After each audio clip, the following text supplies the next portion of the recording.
जय हिंद साथियों, स्वागत है आपका self study classes Vishwamit Jain YouTube channel में।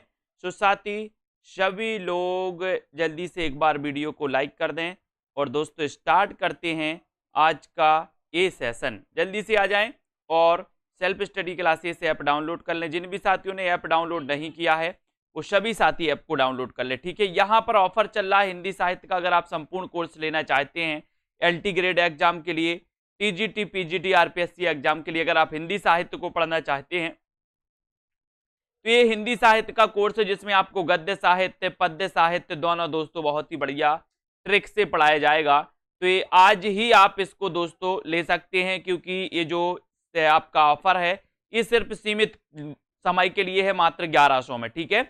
और दोस्तों ये आपको कोर्स लेना है हिंदी साहित्य का। आप ऐप डाउनलोड करें, नीचे स्टोर का ऑप्शन आता है, स्टोर पर क्लिक करें और हिंदी साहित्य के संपूर्ण कोर्स में जाकर के इस कोर्स को आप ले सकते हैं, ठीक है। चलिए तो स्टार्ट करते हैं दोस्तों। यहां पर आज अपन आ चुके हैं और यहां पर अपन को पढ़ना है डॉक्टर हजारी प्रसाद द्विवेदी के बारे में पढ़ा था। अब आपसे एक क्वेश्चन हम पूछ रहे हैं, आपको बताना है कि हजारी प्रसाद द्विवेदी ने कौन से 3 ग्रंथ लिखे। हजारी प्रसाद द्विवेदी ने कौन से 3 ग्रंथ लिखे हैं, उनके नाम आपको बताना है। ऐतिहासिक ग्रंथ आपको बताना है, इनके इतिहास ग्रंथों के नाम बताना है। हजारी प्रसाद द्विवेदी हैं दोस्तों, इनका जन्म हुआ था 1907 में, ये भी आपको याद रख लेना है। और पृथ्वीराज रासो के बारे में कई विद्वानों के अलग अलग मत हैं। कई विद्वान दोस्तों प्रमाणिक मानते हैं, कुछ अप्रामाणिक मानते हैं, लेकिन हजारी प्रसाद द्विवेदी जो हैं ये पृथ्वीराज रासो की रचना सुख सुखी संवाद के रूप में हुई थी, ऐसा मानते हैं। तो कभी कभी ऐसा भी आता है कि बताइए किस ग्रंथ की रचना सुख सुखी संवाद के रूप में हुई थी, तो पृथ्वीराज रासो की हुई थी। कभी कभी ऐसा आता है कि दोस्तों पृथ्वीराज रासो की रचना सुख सुखी संवाद के रूप में हुई थी। ये कथन किसका है, तो ये कथन है हजारी प्रसाद द्विवेदी का। किसका है, हजारी प्रसाद द्विवेदी का। इसको याद रखो, जिन सर्गों में यह शैली नहीं मिलती उन्हें प्रक्षिप्त मानना चाहिए। इससे वे अंश ही प्रक्षिप्त सिद्ध होते हैं जिनमें इतिहास विरुद्ध तथ्य हैं। इनको याद रखोगे। पृथ्वीराज रासो के कुछ पद पुरातन प्रबंध संग्रह में संग्रहित हैं, जिससे इस ग्रंथ की प्राचीनता प्रमाणित होती है। इस ग्रंथ की प्राचीनता क्या होती है, प्रमाणित होती है।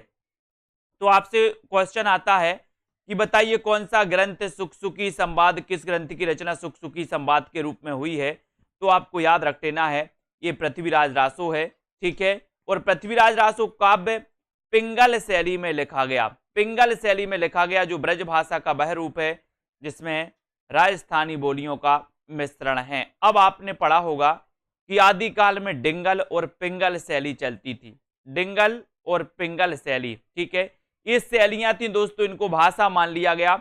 लेकिन आपको बताना है कि जो डिंगल है इसका जो निर्माण ये किस किस का मिश्रित रूप है, और जो पिंगल है ये किस किस का मिश्रित रूप है, ये आपको बताना है, क्योंकि क्वेश्चन यहां से भी बनता है।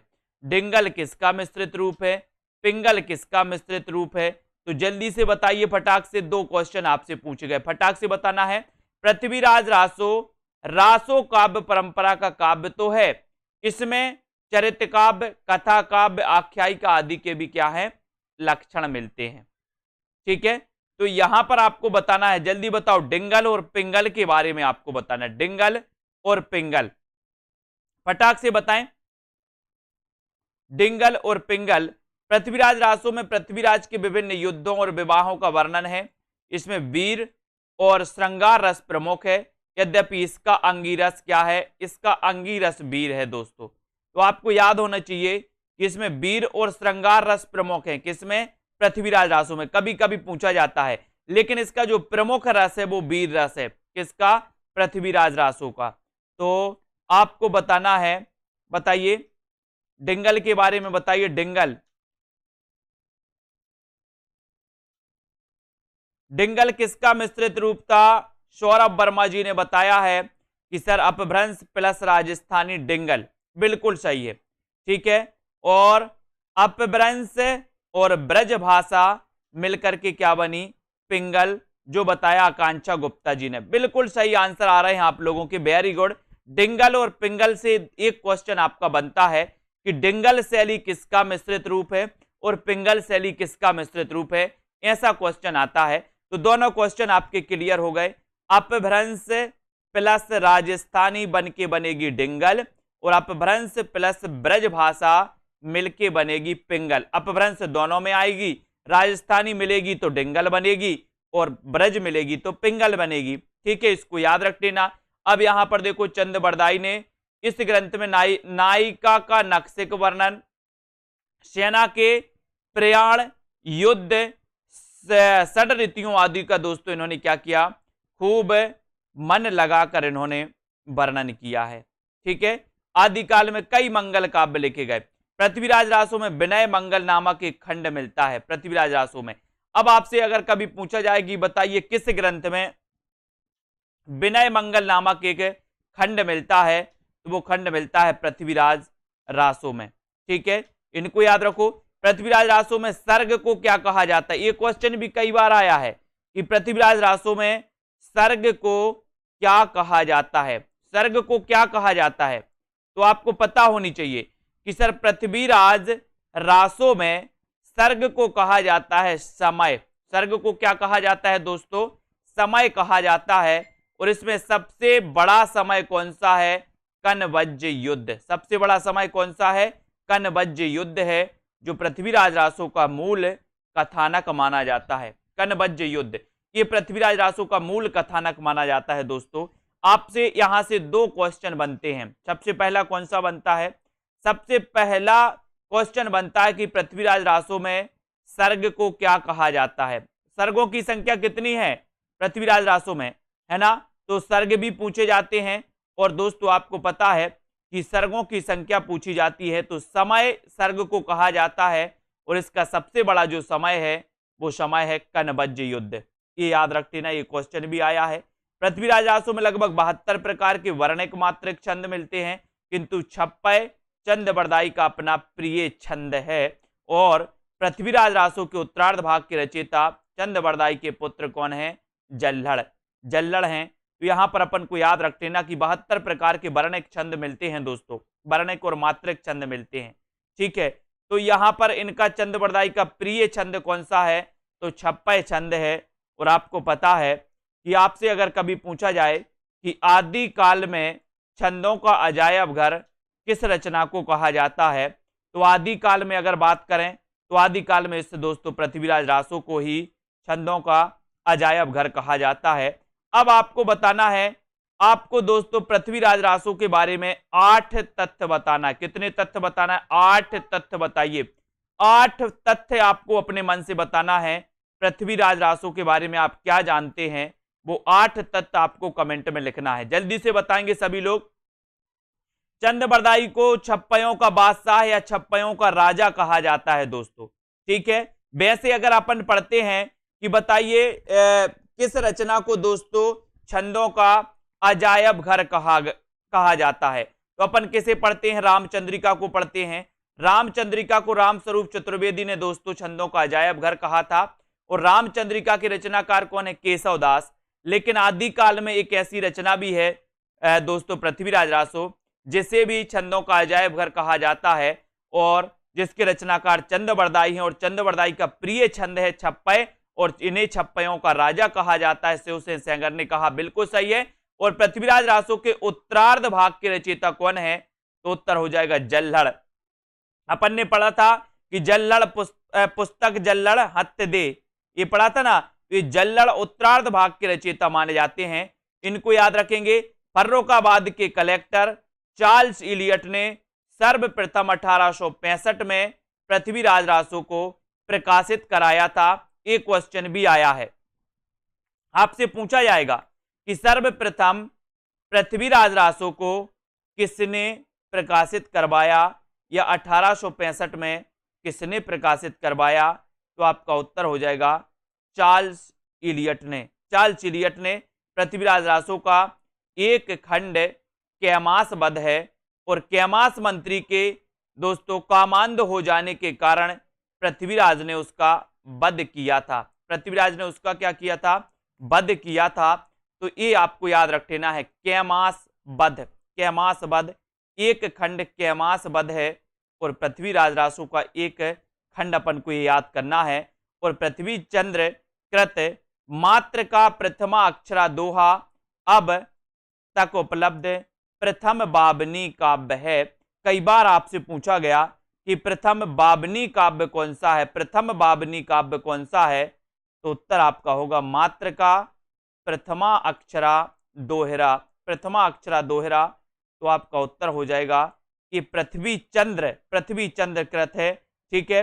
आदिकाल के अत्यंत महत्वपूर्ण एवं बहुमुखी प्रतिभा के धनी साहित्यकार अमीर खुसरो 14वीं सदी है। उनकी पहेलियां मुकरियां दो सुखने अभी तक दोस्तों क्या हैं, प्रचलित हैं। इनको याद कर लेना।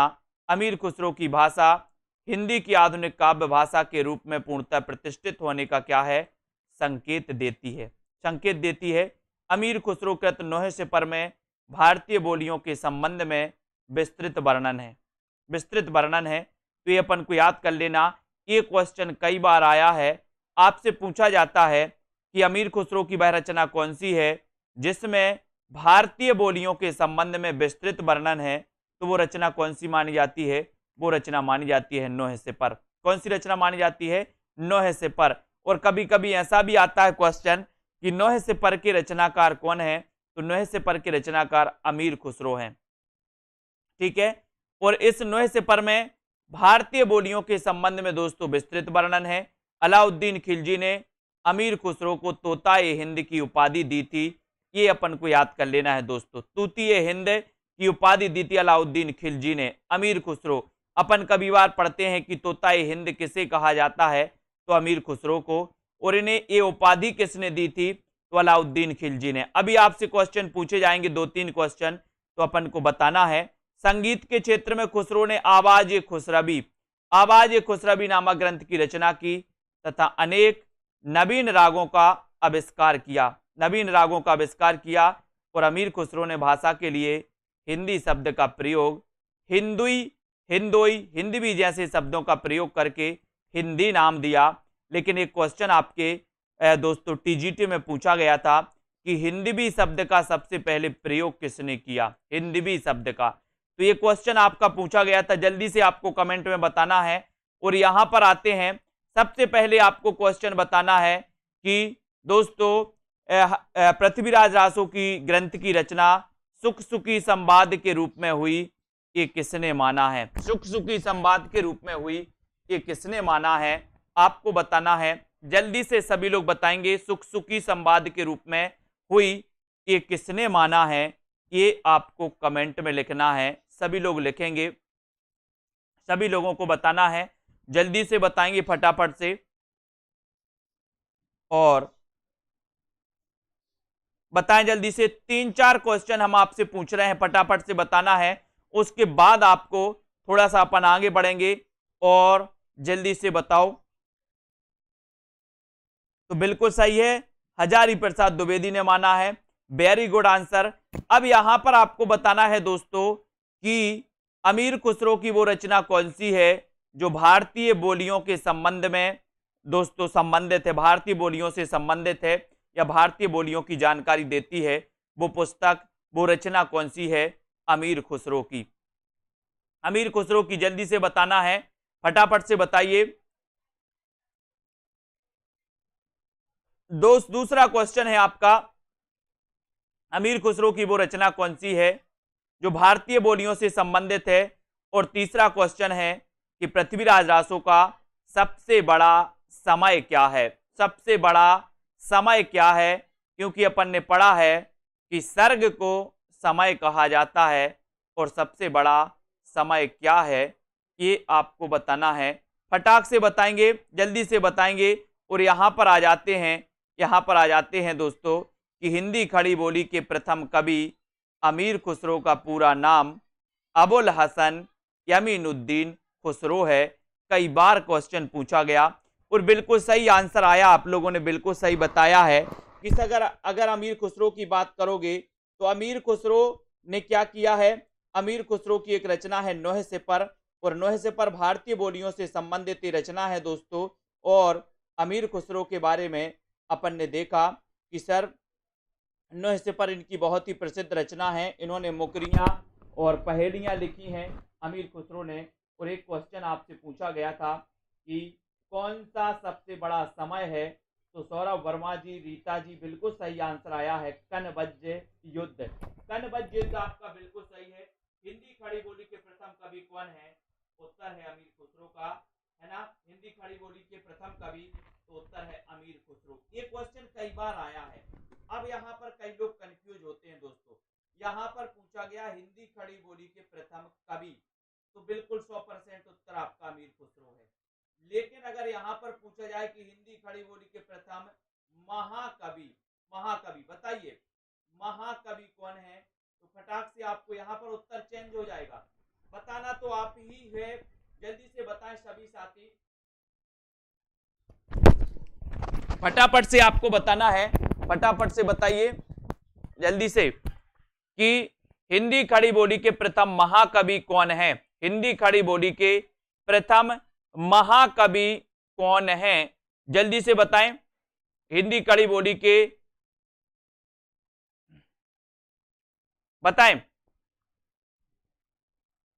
हिंदी खड़ी बोली के प्रथम महाकवि कौन है।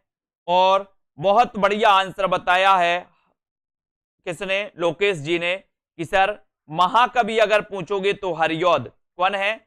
हरिऔध, क्योंकि हिंदी में खड़ी बोली का प्रथम महाकाव्य लिखा था, रेखा जी किसने लिखा था? हरिऔध जी ने, प्रिय प्रवास। ठीक है, ये भी आपको याद रख लेना है। तो ये अमीर खुसरो हो गया। और दोस्तों अगर आपसे पूछा जाएगा कि आधुनिक काल में हिंदी खड़ी बोली के प्रथम कवि कौन है? आधुनिक काल में हिंदी खड़ी बोली के प्रथम कवि कौन है? जल्दी से आपको कमेंट में लिखना है। एक क्वेश्चन आता है कि वर्ण रत्नाकर के रचनाकार कौन है? वर्ण रत्नाकर 14वीं सदी में लेखक ने हिंदू दरबार और भारतीय जीवन पद्धति का यथार्थ चित्र प्रस्तुत किया। तो यहां पर वर्ण रत्नाकर आपको बताना है कि वर्ण रत्नाकर के रचनाकार कौन है। तो आपको चयन करना है, आपको बताना है ज्योतिरीश्वर ठाकुर। ज्योतिरीश्वर ठाकुर आपका बिल्कुल सही है, क्योंकि अपन को वर्ण को पढ़ना है, काय में पढ़ना है? अपन को ज्योति में पढ़ना है। ठीक है, वर्ण को अपन को ज्योति में पढ़ना है। तो वर्ण रत्नाकर ज्योतिरीश्वर ठाकुर इसके रचनाकार हैं। और आपने बिल्कुल सही आंसर बताया है कि सर अगर आधुनिक काल में पूछा जाए कि खड़ी बोली के प्रथम कवि कौन है, तो आपका उत्तर हो जाएगा श्रीधर पाठक। ठीक है, वेरी गुड। डिंगल का सबसे पहले प्रयोग जोधपुर के कविराजा बांकीदास की कुकवि बत्तीसी में हुआ है। जबकि डिंगल के बारे में अपन पढ़ चुके हैं कि सर अपभ्रंश और राजस्थानी मिलकर के डिंगल बनती है। ठीक है, अब डिंगल का सबसे पहले जो प्रयोग मिलता है वो जोधपुर के कविराजा बांकीदास की कुकवि बत्तीसी में हुआ। डिंगल साहित्य गद्य पद्य दोनों विधाओं में लिखा गया।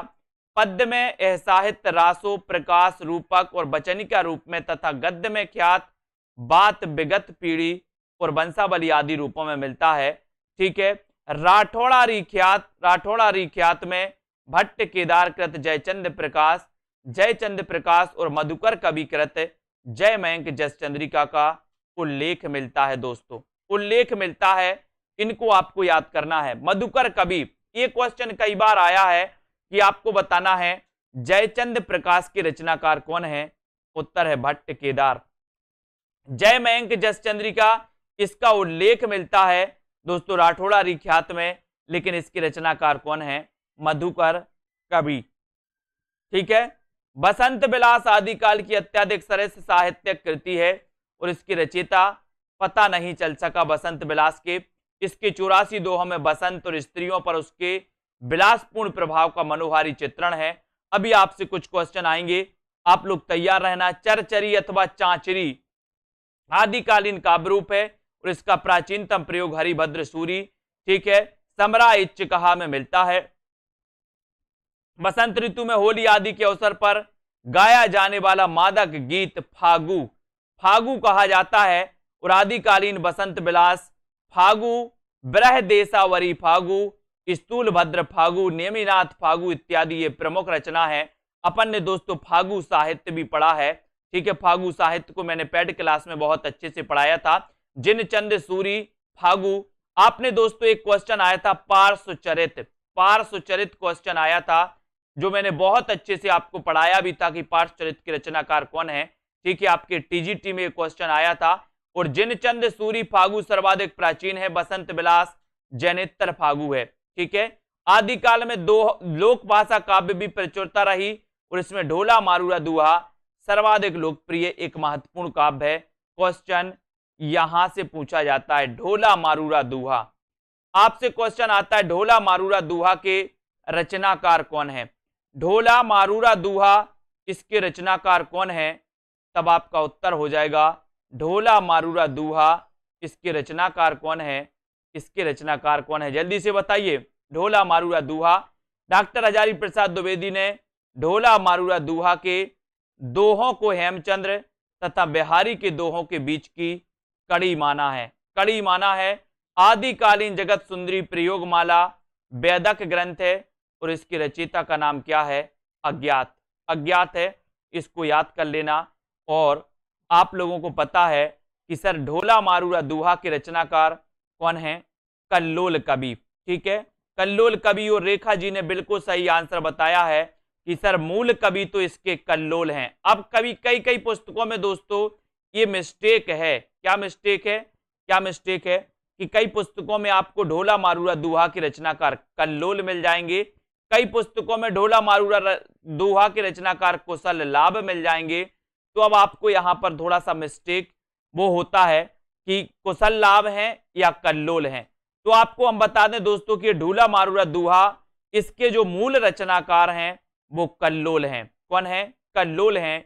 लेकिन इस ढोला मारूरा दोहा में कुछ संशोधन किया किसने, कुशल लाभ ने। तो दोस्तों ये कुशल लाभ की कृति कही जाने लगी। तो आपको उत्तर विकल्प अनुसार लगाना है कि इसके कल्लोल हैं या कुशल लाभ। अगर आपके विकल्प में कल्लोल है तो आप कल्लोल लगाइए और कुशल लाभ है तो आप कुशल लाभ लगाइए, क्योंकि दोनों की रचना मानी जाती है। ठीक है, प्राकृत पेंगलम आदिकालीन हिंदी साहित्य का ऐसा दोस्तों संग्रह ग्रंथ है जिसमें प्राकृत, अपभ्रंश और पुरानी हिंदी के कवियों की रचना छंदों के उदाहरण रूप में संग्रहित है। प्राकृत पेंगलम की रचनाकार आपको बताना है। प्राकृत पेंगलम में पुरानी ब्रजभाषा, राजस्थानी, खड़ी, अवधी और मैथिली भाषा के तत्वों का मिश्रण मिलता है। दोस्तों प्राकृत पेंगलम में कुछ पद्य कवि बब्बर द्वारा रचित हैं। इनकी कविताओं में सुखी और संपन्न जीवन क्या है इसका चित्रण मिलता है। मौलाना दाऊद यानी कि मुल्ला दाऊद चंदायन प्रेम काव्य परंपरा का सुंदर ग्रंथ। यह रचना आदिकालीन होते हुए भी विषय और शैली की दृष्टि से अन्य सभी से क्या है, भिन्न है। तो यहां पर अपन ने बहुत सारी चीजें पढ़ी हैं। ठीक है, बहुत सारी चीजें पढ़ी। यहां पर अपन ने देख लिया दोस्तों कि यहां पर प्राकृत पेंगलम के रचनाकार लक्ष्मीधर हैं, बिल्कुल सही है। ठीक है, ये अपन का हो गया। और दोस्तों यहां पर थोड़ा सा आते हैं, ढोला मारूरा दोहा के रचनाकार कल्लोल हैं, कुशल लाभ हैं। ठीक है, उसके बाद अपन ने यहां पर थोड़ा सा आगे बढ़े और यहां पर जयचंद प्रकाश भट्ट केदार की रचना है और जय मयंक जस चंद्रिका के मधुकर कवि की रचना, इसको भी याद कर लेना है। और यहां पर आते डिंगल का सबसे पहले प्रयोग कहाँ मिलता है, कवि राजा बांकीदास की कुकवि 32 में मिलता है। ठीक है, वर्ण रत्नाकर के रचनाकार कौन है, तो ज्योतिरीश्वर ठाकुर हैं।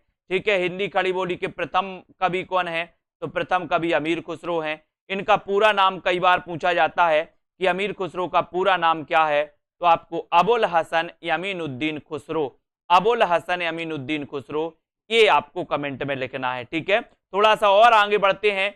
एक बार सभी लोग वीडियो को लाइक कर लेना। और दोस्तों आपको क्या करना है, अभी आपके लिए 1100 का ऑफर है सेल्फ स्टडी क्लासेस ऐप में एडमिशन लेने का, जहां पर आपको टॉपिक वाइज टेस्ट करवाए जाते हैं, जहां पर आपको रिकॉर्डेड कोर्स, जहां पर आपको लाइव क्लास है, तिरकी वीडियो, डाउट्स वाले वीडियो और ग्रुप में आप डिस्कशन कर सकते हैं किसी भी डाउट्स को लेकर के। इस प्रकार की सुविधाएं हैं। तो 1100 वाला ऑफर जल्द ही समाप्त हो जाएगा। आप लोगों के लिए स्पेशल ऑफर रहा ये 3 दिन के लिए दोस्तों, है ना। तो आप लोग जिनको भी लेना है, परचेस करना है, self study classes app download कर लें और इस कोर्स को हिंदी साहित्य के संपूर्ण कोर्स में एडमिशन ले सकते। ठीक है, आदिकालीन प्रमुख साहित्यिक उक्तियां, उक्तियों के बारे में यहां पर आता है कि 12 बरस लो कुकर जीवे, अरु 13 लो जिये सियार, बरस 18 छत्री जीवे, आगे जीवन को धिक्कार, आगे जीवन को धिक्कार। ये पंक्ति जगनिक की है, ये पंक्ति जगनिक की है। इस पंक्ति को अपन को याद कर लेना है। पुस्तक जल्लड़ हत्य दे, चली गज्जन नृपकाज। ये पंक्ति चंद बरदाई की है, ये पंक्ति चंद बरदाई की है दोस्तों।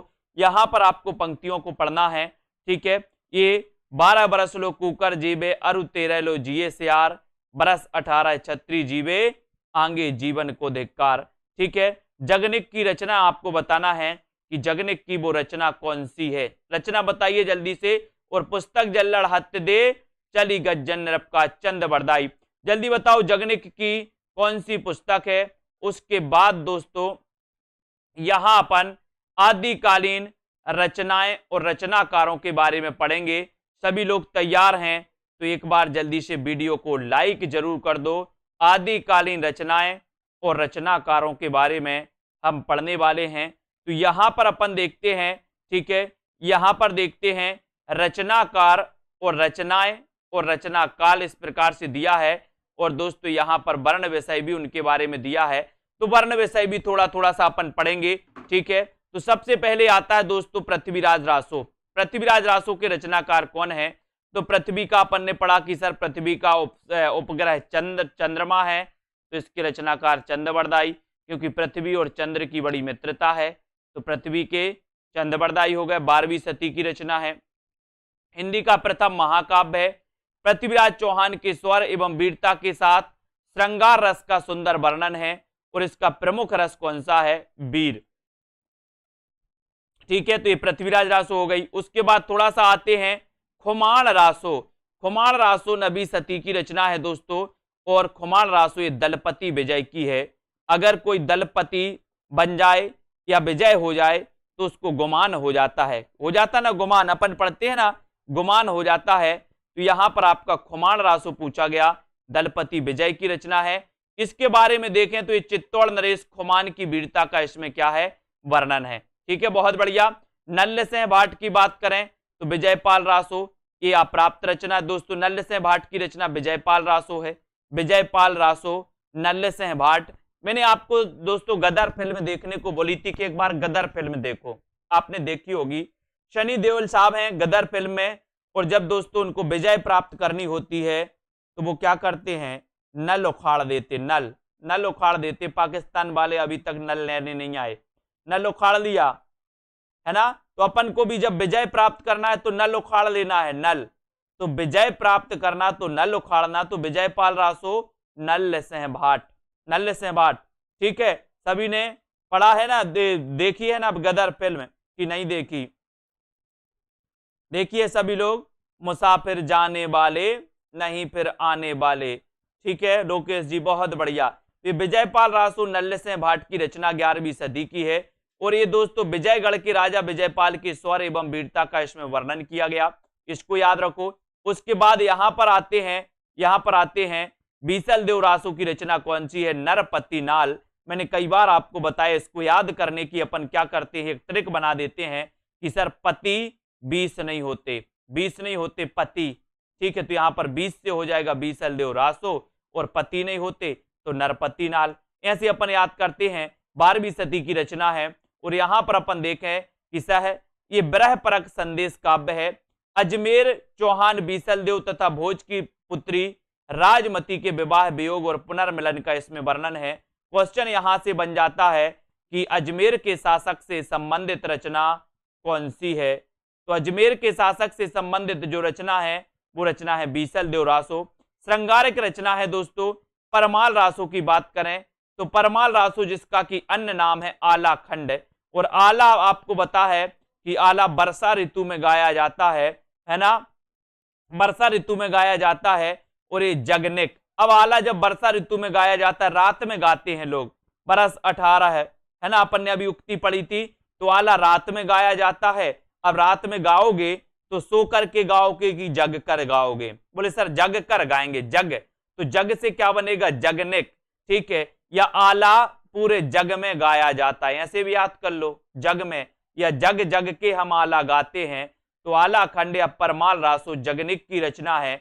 या परमाल, परमाल से क्या बनेगा, परमाल मतलब दूसरों का माल, और दूसरों का माल चोरी करना है तो जगना पड़ेगा, जगना। चोर क्या करते, दूसरों का माल पार कर देते, वो जगते हैं रात में, तो जगने। ठीक है, 13वीं सदी की रचना। तो यहां पर दिया गया कि महुआ के राजा परमाल देव कि 2 प्रसिद्ध वीरों आला और उदल की यहां पर वीरता पूर्वक लड़ाइयों का इसमें क्या किया गया है, वर्णन किया गया। बात कर लेते हैं जयचंद प्रकाश की। तो जयचंद प्रकाश ये भट्ट केदार की रचना है, जयचंद प्रकाश भट्ट केदार। ठीक है, भट्ट से ये आपको याद रख लेना है, जयचंद प्रकाश, और ये भट्ट केदार की अपन को याद करना है। और जय मयंक जस चंद्रिका ये मधुकर कवि की रचना है। किसकी है, मधुकर कवि की, जय मयंक जस चंद्रिका। तो आपको याद रख लेना है कि सर चंद्रिका में बहुत मधुर मधुर लगता है, मधुर मधुर लगता है ना, जब चांद की चंद्रिका। दोस्तों अपन ने पढ़ा है ना, चांद के पार चलो। सभी लोग गाना तो बहुत अच्छे से गाते हो, अरे इन्हीं गानों को ही ट्रिक में लगा दिया करो, याद हो जाएगा। गाना तो इतने जल्दी याद हो जाता है कि कभी भूलते नहीं। सबको याद आ गया होगा। बोले सर चांद के पार चलो की बात हो रही है, हमने भी सुना है, लेकिन जब हमने जय मयंक जस चंद्रिका पूछी तो बोले सर पढ़ा तो था लेकिन भूल गए। तो क्यों भूल गए, क्योंकि उतने इंटरेस्ट से आपने नहीं पढ़ा था। गाना तो इतने इंटरेस्ट से सुना था कि चांद के पार चलो। ठीक है, ये जय मयंक जस चंद्रिका रचना मधुकर कवि की है।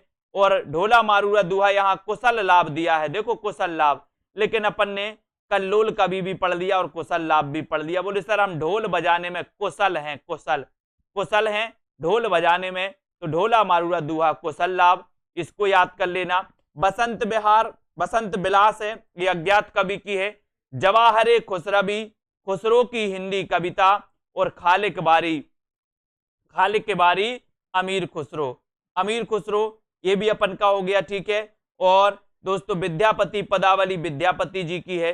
राउल बेल ये रोड़ा कवि की रचना है, रोड़ा कवि की राउल बेल। और वर्ण रत्नाकर, वर्णों को अपन को काय में पढ़ना है, वर्णों को आ अनार का, आ आम का, अंधेरे में नहीं पढ़ना है, ज्योति में पढ़ना है, ज्योति में पढ़ना है भैया, ज्योति में। ठीक है, ज्योति में। तो वर्ण रत्नाकर ज्योतिषो ठाकुर, राउल बेल रोड़ा कवि, विद्यापति पदावली विद्यापति। ठीक है, खालिक बारी अमीर खुसरो का वास्तविक नाम बताइए क्या था। फटाक से एक क्वेश्चन आपके लिए, अमीर खुसरो का वास्तविक नाम क्या था। बसंत विलास अज्ञात हैं, ढोला मारूरा दुहा कल्लोल और कुशल लाभ हैं। ठीक है, जय मयंक जस चंद्रिका मधुकर की है, जयचंद प्रकाश भट्ट केदार, परमाल रासो जिसका अन्य नाम आलाखंड है जगनिक की रचना है, बीसल देव रासो नरपति नाल, विजयपाल रासो नल्ल सिंह भाट, खुमान रासो दलपति विजय, पृथ्वीराज रासो चंद्रबरदाई। ठीक है, अब थोड़ा सा इनके बारे में देखते हैं। यहां पर दोस्तों जयचंद प्रकाश में महाराज जयचंद की वीरता का वर्णन है। ठीक है, जय मयंक जस चंद्रिका में राजा जयचंद की प्रशस्ति है। ठीक है, ढोला मारूरा दुआ में लोक गाथा काव्य है जिसमें ढोला और मारवाड़ी की प्रेम कथा वर्णित है, ये अपन का हो गया। और दोस्तों ये कौन सा है, ये लौकिक काव्य है। कौन सा लौकिक काव्य है, बसंत विलास। ठीक है, ये अमीर खुसरो की है। और बाकी ये दोस्तों राउल बेल क्या है, ये चंपू काव्य है, चंपू काव्य। तो इनको भी अपन को याद कर लेना। बहुत बढ़िया आंसर आया है कि सर अबुल हसन अमीनुद्दीन खुसरो, बहुत बढ़िया विजय शंकर जी, अबुल हसन अमीनुद्दीन खुसरो। ठीक है, अमीर खुसरो का दोस्तों वास्तविक नाम था। अब यहां पर थोड़ी सी अपन को पढ़ना है। मनहु कला सभान कला 1600 बन्निये, बाल बैस ससीता समीप अमृत रस पिन्निये। पिन्निये ये चंद्रबरदाई की दोस्तों क्या है, पंक्ति है। बोले चांद के पार चलो अमृत रस पिले हैं, लोभ में आ नहीं जाना, नहीं तो चांद के पार के चक्कर में, चांद के पार सो यहाँ चंद्रबरदाई हो जाएंगे, चंद्रबरदाई अमृत रस पिन्निये। थोड़ा सा इनके अर्थ को नहीं जानना है, कुछ लोग अर्थ के पीछे पड़े रहते, बिल्कुल नहीं जाना है। इन कुछ कुछ शब्दों को अपन को पकड़ना है और उनसे अपन को याद करना है। मनहु कला सवान कला 1600 बन्निये, और बाल बैस ससीता समीप अमृत रस पिन्निये, अमृत रस पिन्निये। बोले चांद के पार काहे को चलो, बोले अमृत रस पिले हैं, बिल्कुल चक्कर में न मत आना। ठीक है, अमृत रस पिन्निये चंद्रबरदाई, चंद्रबरदाई हो गए। ठीक है, अब पंडिये सयल सत्य बखाड़ई, देहई बुद्ध बसंत ना जाड़ई। ठीक है, और अमड़ा गमड़ तैन बेखंडई तो भी रिज्जई भड़ई हऊ पंडिये। अब यहाँ पंडित पढ़ते ना अपन, पंडित राहुल सांकृत्या ने सरहपा को माना, या पंडिय आ गया, बोले पंडिये ने हमें बहुत सरहपा को मान लिया। इस सरहपा को याद कर लेना दोस्तों कि पंडिये सयल सत्य बखाड़ई, इनको अपन को याद कर लेना। इस सरहपा की पंक्ति है, ठीक है। नाद ना बिंदु रवि शशि मंडल चे राय सहाबे मूकल, ये पंक्ति किसकी है? तो ये पंक्ति है सरहपा की। किसकी पंक्ति है? सरहपा की। नाद ना बिंदु न रवि शशि मंडल चे राय सहाबे मूकल, इस सरहपा की पंक्ति है। पढ़ते रहिए, हंसते रहिए, मस्ती से पढ़ोगे। जिस प्रकार से दोस्तों आपने गाना सुना था चांद के पार चलो, उसी प्रकार से अगर आप साहित्य को पढ़ोगे तो मजा आ जाएगा। क्या आएगा? ये डिंगल पिंगल शैली है आदिकाल की, ये पंक्तियां अपन ने पढ़ा है ना, डिंगल पिंगल शैली। ये डिंगल पिंगल से सब मिश्रित दोस्तों ये रचनाएं हैं, ठीक है। सरहपा की संधा भाषा शैली, ये अलग अलग प्रकार की हैं, तो अपन को पढ़ना है और इमेज करना थोड़ा सा कि जब आपने पहली बार चांद के पार गाना सुना था और आप हिंदी साहित्य को पढ़ रहे हो, अगर उसी दोस्तों लगन से, उसी धुन से, उसी प्रकार से आप हिंदी साहित्य को पढ़ोगे तो निश्चित ही कभी नहीं भूलोगे, कभी नहीं भूलना। और ठीक है, तो अपन को चांद के पार नहीं जाना है, नहीं तो कोई आपको अमृत रस पिन्नीए के चक्कर में चांद के पार ले जाए, तो बिल्कुल भी नहीं, ठीक है। तो वीडियो को लाइक कर देना है और जिन भी साथियों को एडमिशन लेना है, बढ़िया अच्छा मौका, हिंदी साहित्य संपूर्ण कोर्स है, न्यू पैटर्न पर आधारित, ठीक है। इस कोर्स में आप एडमिशन ले सकते हैं। अभी तक अपन ने जो पढ़ा और टीजीटी का जो पेपर आया था, उस पेपर को देखते हुए और भी बहुत सारी चीजें अपन पढ़ेंगे, ठीक है। और दोस्तों उसी पैटर्न पर आधारित पढ़ेंगे, ऐसा नहीं है कि अपन पूर्व में जो पढ़ लिया वो पढ़ेंगे, नहीं। अब थोड़ा सा पेपर, पिछले पेपर जो भी पढ़ाई होती है दोस्तों, वो पिछले पेपर के पैटर्न के आधार पर ही पढ़ाया जाता है। अब एग्जामिनर होशियार हो गए हैं, बोले बेटा आप लोग कितने चतुर हो, हम पेपर का पैटर्न ही बदल देंगे। लेकिन फिर भी अपने दोस्तों साथियों ने गुंजाइश नहीं छोड़ी, अपने साथियों ने संघर्ष किया और बहुत सारे साथी सिलेक्शन होकर के, सिलेक्शन लेकर के आज भी कॉलेज में पढ़ा रहे हैं। और आज भी कॉलेज में पढ़ा रहे हैं तो वो यही कहते हैं कि सर आपने जो ट्रिक बताई है उस ट्रिक को हम फॉलो कर रहे हैं, और उस ट्रिक बहुत जो अच्छी ट्रिक है वो ट्रिक सबको पसंद आ रही है, सबको याद हो रही है। तो इस ट्रिक को भी अपन को फॉलो करना है और पढ़ने का तरीका यही है जो आपको याद करवाता है दोस्तों। रट्टा मत मारो, कितना भी कुछ हो रट्टा नहीं मारना, अपन को ट्रिक से पढ़ना है। बहुत सारी चीजें माइंड में, अपने विजय शंकर जी हैं, यही तो टीजीटी में सिलेक्शन ले चुके हैं। अब पता नहीं इनको कौन सी कलेक्टर की पदवी चाहिए है, फिर भी पढ़ने लगे हैं। ये जुनून होता है पढ़ाई का कि पढ़ाई टीजीटी में सिलेक्शन हो गया फिर भी हम पढ़ाई बंद नहीं कर रहे, पढ़ रहे हैं निरंतर। ऐसे कई स्टूडेंट हैं जो पढ़ाई बंद नहीं किए दोस्तों, ठीक है, वो निरंतर अध्ययन कर रहे हैं कि सर अध्ययन खराब नहीं होता, पढ़ाई अच्छी ही होती है, कहीं ना कहीं वो अपने काम में आएगी, ठीक है। तो अपन को ट्रिक भी फॉलो करना है, बच्चों को ट्रिक से भी बहुत अच्छे से पढ़ाना है ताकि अपना पढ़ाना भी क्या हो जाए, सफल हो जाए, ठीक है। तो बहुत बढ़िया, सभी लोगों के लिए धन्यवाद। सभी लोग पढ़ते रहे, अध्ययन करते रहे। जिनको भी एडमिशन लेना है 1100 रुपए में इस हिंदी साहित्य के कोर्स में एडमिशन लें, जहां पर आप मस्ती से पढ़ेंगे, मजे से पढ़ेंगे, आनंद से पढ़ेंगे और ऐसा लगेगा कि दोस्तों जैसा एक परिवार में हम रह करके एक आनंद की अनुभूति करते, वैसे ही अपना सेल्फ स्टडी क्लासेस परिवार है, जहां पर बहुत सारे बच्चे मिलकर के अध्ययन करते हैं। जिनका सिलेक्शन हुआ वो मार्गदर्शन भी करते हैं और जिनका सिलेक्शन नहीं हुआ वो पढ़ते पढ़ते आगे दोस्तों बढ़ते हैं, ठीक है। तो मैं कहता हूं कि सभी साथियों का एक दोस्तों वो बना रहे और आप भी पढ़ाई करते रहें। और बिल्कुल देखो विजय शंकर जी क्या कह रहे हैं, ठोकरे मत हार कर गिर कर ये मुसाफिर, ठोकरें इंसान को चलना सिखाती हैं। देखो क्या गजब इन्होंने कहा है। पढ़ते रहिए, आगे बढ़ते रहिए। सूरज जी, अनीता, रोली, स्वाति जी, सभी साथियों को धन्यवाद। वीडियो को लाइक करिए। सेल्फ स्टडी क्लासेस परिवार आप लोगों के लिए दोस्तों निरंतर अध्ययन कराएगा, आप लोग पढ़िए, ठीक है। सभी को धन्यवाद। जय हिंद।